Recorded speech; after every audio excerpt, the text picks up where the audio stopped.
Halo guys, kembali lagi dengan saya Sukma Wijaya Hikmah di channel YouTube kami Sukma Wijaya Hikmah.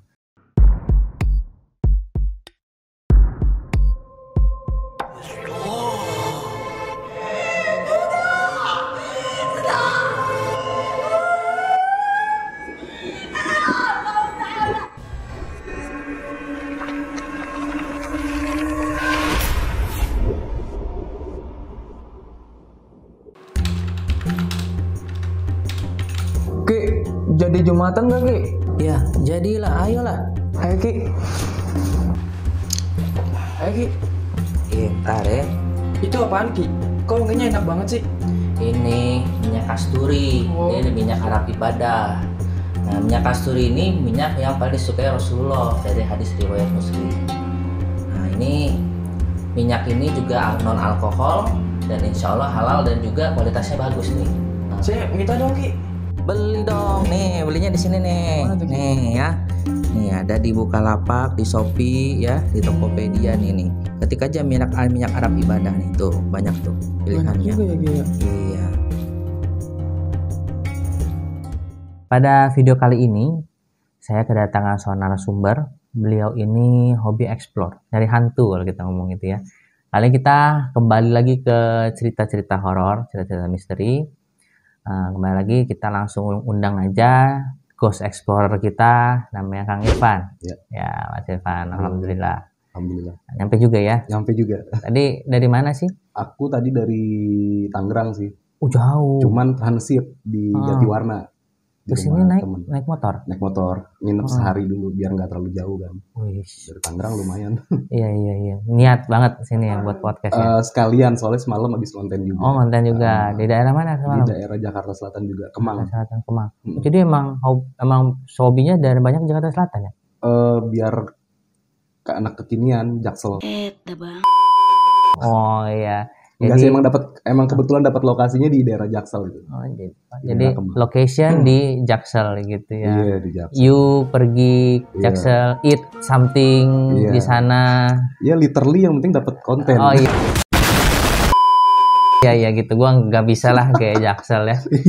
Iya. Gua kayak engkong glodok aja.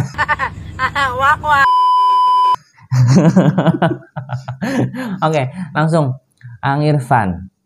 Jadi sebelum kita masuk ke konten, katanya Kang Irfan kan memang banyak nih pengalaman misterinya ya. Cuma dari segudang pengalaman misteri Mas Irfan ini, saya tertarik dengan dua pengalaman nih. Yang pertama kita bahas satu-satu nih. Yang pertama katanya pernah penelusuran, tapi penelusuran itu daerah Jaksel ya kalau nggak salah tadi. Jaksel dan itu katanya bonekanya sampai pindah.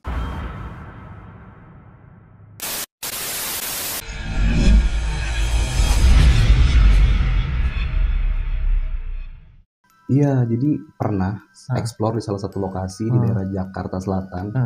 Itu pas lagi explore tuh kan ada satu boneka dan itu ada di lantai 2 waktu itu. Pas saya keliling naik ke lantai 2 tuh pertama tangannya di sofa tuh nyender begini. Terus pas saya lagi ngejelasin tiba-tiba jatuh. Dan itu saya nggak ngeliat juga kan, lagi kayak ngejelasin terus lagi kayak mantau situasi takut ada apa gitu kan. Nggak nge di saat itu kalau tangannya jatuh, cuman dengar suara. Nah setelah itu saya lanjut explore nih, lanjut explore keliling dan ternyata boneka itu nggak ada di posisi yang pertama saya naik tadi. Tapi pas saat explore saya nggak karena kan pandangan saya harus luas kan ya, nggak ke satu titik. Saya turun ke bawah ternyata ada boneka itu di meja makan di lantai bawah. Masih berpikir kalau itu ada 2 boneka atau lebih. Karena nggak langsung mikir bonekanya pindah sih. Masih berpikir mungkin ada lebih dari 1 nih boneka. Dan sampai rumah pas proses editing saya lihat loh ternyata memang pindah bonekanya. Di situ baru merinding. Pas di lokasi nggak terlalu merinding karena masih berpikiran positif terus kan. Pas di rumah editing lihat videonya baru dapat merindingnya karena beneran nggak ada di video itu. Itu lu ngeliat dia gerak nggak sih? Maksudnya dia jalan atau dia bergerak sendiri enggak. tanpa lu Gue nggak pegang? ngeliat sih. Oh enggak ya? Enggak. Cuman tiba-tiba pindah aja Tiba-tiba gitu. pindah. Gitu. Makanya sempat kaget juga pas turun ke bawah loh. Ini kan yang tadi di atas nih boneka. Gitu. Nah pada waktu terus itu lokasinya itu seperti rumah atau Itu gedung? rumah. Oh rumah.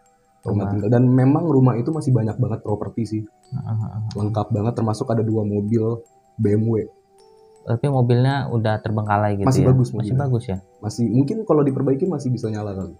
Soalnya kayak radio atau sofa-sofanya masih ada, kursi-kursinya Masih bagus. masih lengkap. Nah, itu kan pada waktu lu penelusuran di sana, tempat itu kan yang lu alamin itu, ada lihat-lihat aneh-aneh nggak sih waktu di Jakarta Selatan itu? Melihat yang aneh-aneh enggak Penampakan atau apa? Enggak sih. Atau Paling- suara-suara Kalau gitu? suara iya, Suara apa tuh? suara perempuan.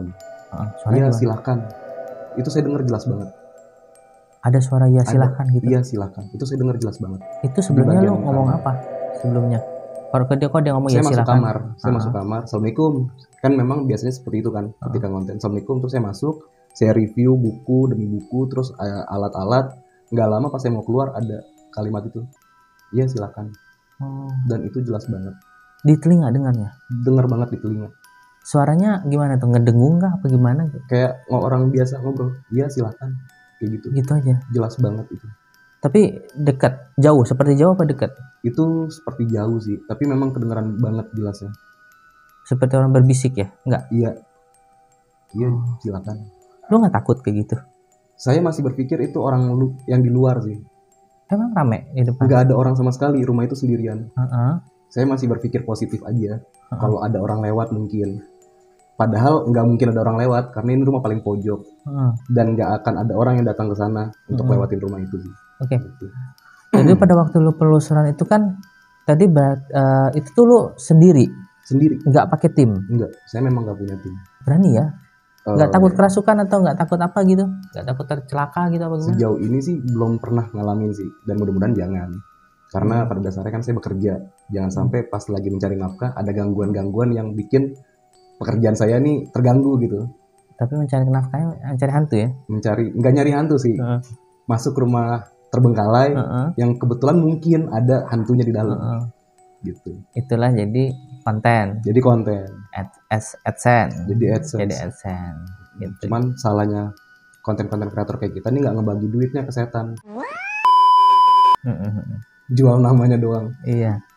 Jadi mereka juga, aduh gua gaji nggak dapat gaji apa nih gitu kan. Kayak jual nama doang. Lu kalau misalkan konten-konten gitu lu bakal dupa nggak sih? Enggak sih. Bakar semangat sering.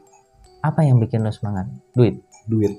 Realistis sih pasti duit. Iya, Karena jadi, konten itu kan banyak banget yang dikeluarin ya, dari waktu, tenaga, terus buat rokok aja tuh minimal 25.000 kan harus keluar. Belum bensin kayak gitu sih. Belum lagi izin lokasi. Nah, lu konten itu kalau boleh tahu pemasukan lu dari konten berapa sih? Paling besar sih dapat dari YouTube ya. Paling besar kemarin 17-an. 17 juta. Kalau lagi sepi? Lagi sepinya ya UMR udah 3 jutaan. Iya 3 4 juta juta. Tidak sedikit. Nutup tuh ya buat sebulan ya. Untuk bujangan kayak gue sih nutup. Untuk bujangan ya. Tapi kalau nanti merit harus dikebut lagi nih AdSense-nya. Wajib. Kenapa lu kok nggak mau cari kerja aja apa gimana yang mainstream aja gitu? Gini sih banyak yang keliru ya. Nge-YouTube kenapa lu nggak cari kerja? Justru pekerjaan yang saya jalanin saat ini adalah pekerjaan nih. YouTube ini adalah salah satu bagian pekerjaan yang saya jalanin gitu kan. Dengan saya nge-YouTube, saya dapat duit, berarti saya bekerja. Nah, banyak banget di luar sana kayak tetangga ya. Ngapain nge-YouTube? Mendingan kerja.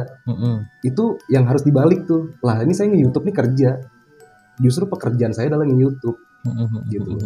Ya kan karena kan saya kan ngambil statement masyarakat kan. Menurut mereka apa yang sih YouTube juga banyak juga ada beberapa bukan masyarakat tapi saudara-saudara saya yang tua-tua gitu yang udah angkatan ibu bapak saya itu juga komentar ngapain sih YouTube juga penonton segitu-segitu aja emang dapat duit dari sana emang duitnya nutup gitu ya nutup sih enggak ya cuman kalau buat saya karena saya di praktisi keilmuan dan saya memang menerima murid gitu kan oke ini buat batu lompatan saya untuk eksis aja gitu.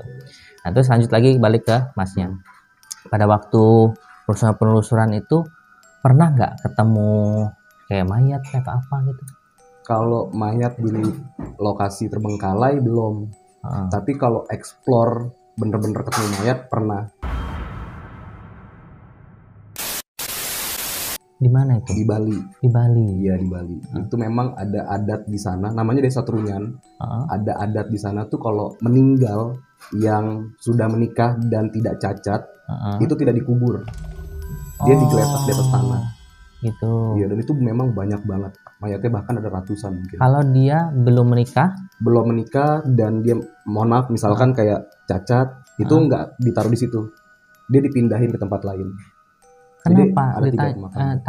Tanya nggak ke orang? Kemarin sempat nanya, cuman memang jawabannya begitu, memang dari dulu adatnya seperti ini. Adatnya seperti itu. Tapi kalau misalkan dia lengkap, tidak cacat, sudah menikah, taruh di yang tempat untuk wisata. Untuk wisata itu. Iya. Nah, terus satunya lagi kan ada 3 kan ya? Ada 3. Itu tidak ada yang boleh masuk sana kecuali si warga desa Trunyan sendiri. Yang terakhir ini. Iya, yang dua pemakaman ini. Sempat kemarin minta izin kan penasaran juga pengen lihat pemakaman yang lain. Itu nggak dapat izin, nggak dikasih. Gitu. Tapi dikasih tahu nggak pemakaman yang lain itu seperti apa? Dikasih tahu. Kayak gimana? Dikasih tahu, itu dikubur sih. Dikubur biasa. Dikubur biasa, nggak digeletakin di atas tanah. Yang digeletak itu hanya yang kalau yang cacat dan masih single. Yang ini yang sudah menikah dan meninggalnya normal. Kalau yang digeletakin? Yang digeletakin. Tapi kalau yang meninggalnya karena bunuh diri, tabrakan, dan dia belum menikah, ditaruh di tempat lain, dikubur. Gitu ya. Dan ada satu aturan lagi di mana kalau yang berwisata ke desa Trunyan itu nggak boleh ngambil barang apapun yang ada di sana, termasuk koin, termasuk di situ duit banyak banget ngegeletak. Jadi benda-benda yang di sana tuh sesuai kebiasaan si almarhum yang meninggal. Contoh misalkan almarhum suka main judi, kartu yang ditaruh di sana. Kayak gitu. Nah kalau misalkan orang-orang yang kayak suka nuntut ilmu kayak kita gimana naruhnya? Lebih kitab. Kayak kebiasaan ini sih, kebiasaan sehari-hari sih. Kayak merokok mungkin rokoknya ditaruh kayak gitu. Kitabnya. Kalau saya ke sana habis kali gitu saya bawa. Kalau nggak boleh dibawa pulang kita foto aja ya. Dalamnya.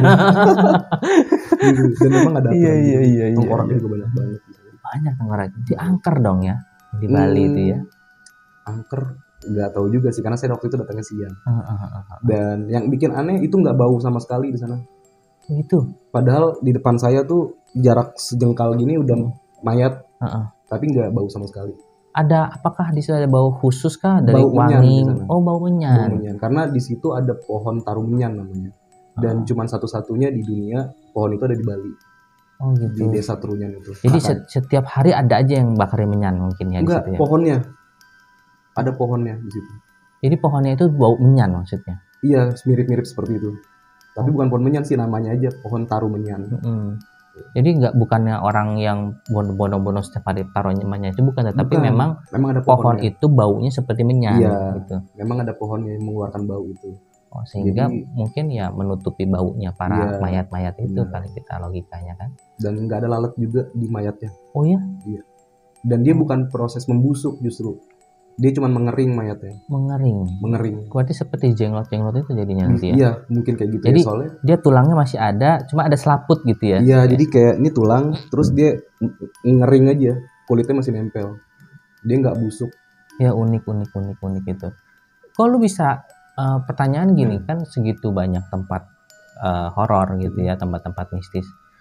Lu tahu dari mana sih? Itu kan tersembunyi gitu. Di desa Trunyan tuh sebenarnya udah banyak banget sih yang explore ke sana. Cuman perbedaannya belum ada yang explore ke sana bener-bener sendirian. Selalu pasti ada tim ataupun konten kreator yang solo explore, tapi kebetulan memang lagi ramai wisata yang berkunjung.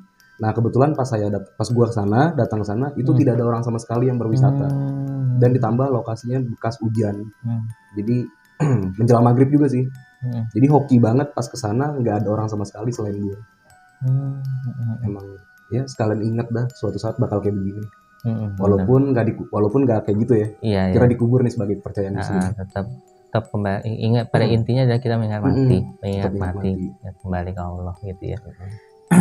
Kalau terus gue mau nanya juga, gue kan sering ekspornya kan biayanya kan besar ya. Itu gue boleh tahu kan, setahu gue tuh kita ada namanya kan uang perizinan. Paling mahal berapa sih uang perizinan? Paling mahal pernah bayar di Plaza Serpong itu 1 juta. Dan itu kita akhirnya berinisiatif untuk ngonten bareng. Jadi bisa patungan bagi ber-6. Oh boleh. 6 channel. Jadi kalian kalau lu datang ke tempat lokasi itu nggak sendiri dong berarti Nggak dengan sendiri. YouTuber lain dong maksudnya. Iya, kadang bisa berdua, bertiga, atau bahkan pernah berenam gitu. Tergantung lokasinya. Kalau lokasi kayak Plaza Serpong nih, kalau sendirian bayar sejuta kan tekor juga. Iya, Karena konten kita belum tentu balik modal. betul. Apalagi tadi bilang kalau lagi sepi-sepinya UMR ya. Iya. Kalau lagi Kan lagi rame-ramenya berarti 17 ya? 17. Berarti rate-nya antara UMR sekitar 3,5 sampai 17 juta. Rate-nya spare gitu. Gitu. Belum lagi itu dipotong lagi untuk entitas operasional kan? Iya. Nah, bensin ya kan, makan gitu kan. Terus perizinan, rokok gitu belum kan. masih orang tua. Iya benar. Belum kalau punya ayam. Iya, kalau punya ayang itu HCM, Apa tuh? high cost maintenance. Nah, iya benar. Dan juga belum tentu jadi istri kita. Iya, benar. Makanya udah langsung nikahin aja. Tos-tosan jatuhnya sih. Langsung nikahin aja. Langsung nikahin aja. Jadi sekalian keluar biayanya keluarnya sama, tapi kita juga dapat yang lebih. Benar. Jadi nggak rugi. Nggak rugi benar. Daripada itulah. Iya. Oke. Selama lu ngonten, ya, lu pernah nggak sih sampai kerasukan gitu? Kerasukan belum sih. Kalau ketempelan Ini bisa ada dua hal sih. Kayak abis explore tuh di sini selalu pegel. Oke. Bisa ada dua kemungkinan. Pertama beneran diikutin sama hantu, yang kedua gendong tas itu terlalu berat. Gitu. Karena setiap mau explore tuh selalu bawa baju ganti. Jaga-jaga takutnya pulang kemalaman bisa nginep rumah temen. Karena yang lebih serem tuh ketimbang explore perjalanan pulang sebenarnya. Iya, karena malam hari gitu, ngeri begal. Karena takut ada kejahatan, tindak kriminal gitu ya. Nah, pada waktu lo ketempelan gitu, apa solusi dari lo? Solusinya ya ngopi, ngerokok sih. Ngopi, ngerokok, iya. Tidur. Habis itu hilang aja sendiri. Hilang lagi sendiri. Jadi jangan langsung berpikir kalau ini setan nih kayak gitu. Ntar malah kepikiran kan. Jadi udahlah ngopi, ngerokok, tidur. Pernah nggak lo pada waktu ngonten misalkan terpengaruh dengan aura-aura atau energi-energi negatif jin di sana? Misalkan lo datang-datang happy nih. Wow, sebelum di rumah lagi happy. Sampai sana moodnya berubah. Kalau karena aura di lokasi enggak sih. Tapi kalau lagi ngonten tiba-tiba keinget mantan itu galau. Apa sih nggak boleh? Sombong amat. Dan langsung berubah moodnya. Terus gimana tuh kalau solusinya? Enggak jadi ngonten. Udah mantan, lupakanlah. Main TikTok aja gitu. Iya, nggak jadi ngonten udah. Daripada moodnya nggak beres kan?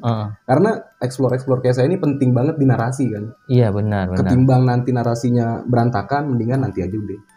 Justru memang konten kreator itu sebenarnya daya tarik supaya orang tetap stay nonton itu bagaimana lu menceritakan narasi gitu ya. Kalau kita tuh storytellingnya harus jago gitu. Kalau misalkan storytellingnya nggak jago, ya orang bosan nontonnya gitu ya. Jadi itu gara-gara mungkin penyebab nggak ngonten di beberapa lokasi penyebabnya galau. Iya. Berarti konten-konten kreator yang sukses itu harus jago ngebacot ya. Harus jago ngebacot. Bener. Harus pinter-pinter mengarang indah ya.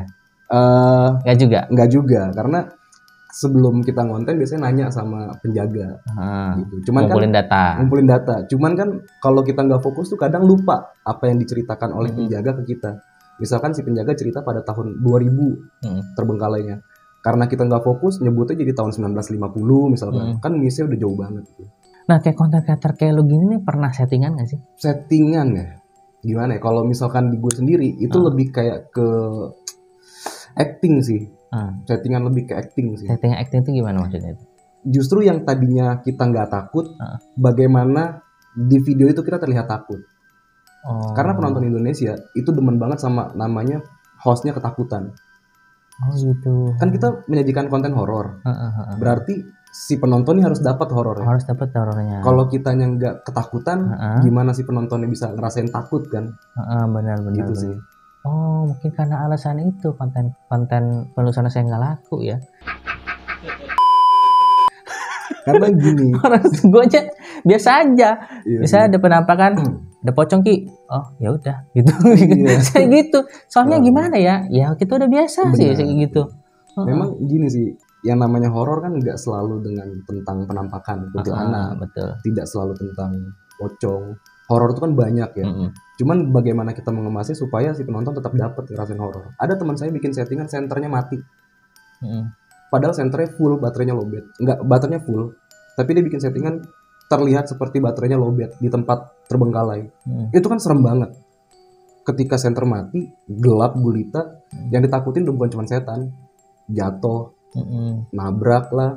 Takut juga atau ular mungkin bawah. Paku, itu kan udah horor banget kan. Gitu. Justru sebenarnya sih kalau dulu pengalaman saya penelusuran gitu ya. Justru yang saya khawatirkan itu sebenarnya bukan setannya. Tapi ya itu tadi ular, tiba-tiba ada yang tiba-tiba di situ mungkin ada yang lagi ngobat. Nah, itu ngerinya kayak gitu. Atau misalkan tiba-tiba di situ ada yang lagi pacaran, lagi ngapain, lagi mojok, atau mungkin ada begal gitu. Itu seremnya tuh di situ gitu ya. Gitu. Nah, jadi buat teman-teman semua, beginilah perjuangan seorang content creator hantu ya. Jadi hargailah kreasi-kreasi kita, betul nggak? Betul. Yang dengan termasuk kalian, hantunya. Termasuk hantunya. Jadi dengan kalian menghargai kreasi kita, menonton video-video kita, itu sudah membantu. Iya. Membantu kita untuk menyambung hidup ya. Nah, jadi sama saja kalian itu menonton video-video konten-konten kreator ini, itu sama saja jadi masuknya bantu untuk bersedekah ya. Iya, Bisa juga masuk ke bersedekah supaya kita orang-orang seperti kita ini bisa menyambung hidup. Semoga amal ibadah kalian diterima Allah Subhanahu wa taala. Diniatkan untuk itu. Iya, Benar gak? Benar. Jadi kalau kita diniatkan untuk itu, kita juga senang sebenarnya jadi nontonnya gitu kan. Jadi iklan jangan di skip. Benar sih. Sebenarnya antara netizen dan kreator nggak bisa dilepasin nih sebenarnya. Iya. Sama-sama dapat pahala. Konten kreator tujuan menghibur, dapat pahala. Yang lagi galau terhibur dengan nonton video kita. Dan dengan dia nggak skip iklan, kita kan dapat penghasilan. Betul. Jadi take and give sih sebenarnya. Iya. Jadi memang kita saling membutuhkan satu sama lain, gitu kan. Makanya ya saling menghargai kita. Konten kreator menghargai penonton pun juga menghargai konten kreator. Karena jadi konten kreator nggak susah, teman. Bukan nggak susah, nggak gampang. Ya. Dan pengeluarannya cukup besar, operasional cukup besar dan agak berbahaya juga ya. Kalau apalagi Anda sendiri loh. Iya. Mana-mana sendiri. Kalau saya aja tuh kemana-mana tuh pasti kalau mau penelusuran pasti tim. Ada yang nyupirin, ada yang kameramen. Itu bisa berempat berlima tuh satu mobilnya. Saya pernah juga berdelapan kayak gitu kan. Gitu. Oke, teman-teman semua, nanti kita akan ngobrol lagi dengan Mas Irfan tentang bagaimana dia meniti karir dari nol. Ya, dari nol itu gimana tuh? Dia katanya sempat dibully, sempat dihina ya. Oke, nanti kita langsung lanjut di video selanjutnya. Tunggu kita di video selanjutnya. See you, bye bye.